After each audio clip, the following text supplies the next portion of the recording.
Hi everyone, welcome back to another video from Crazy Gamer. Today in this episode, we will be learning how to redeem codes on battle.net.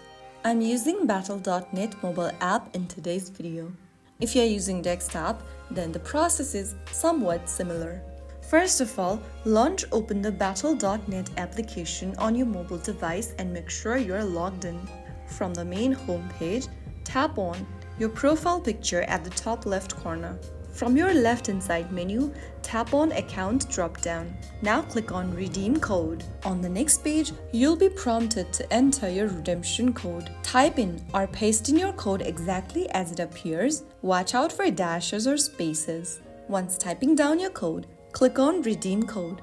If the code is valid, you'll see a success message showing what you received. It could be a game, digital item, or Blizzard balance. So that's how you will be able to redeem any battle.net code without confusion. If you found the video helpful, don't forget to like, share, and subscribe to the channel for more gaming and platform guides.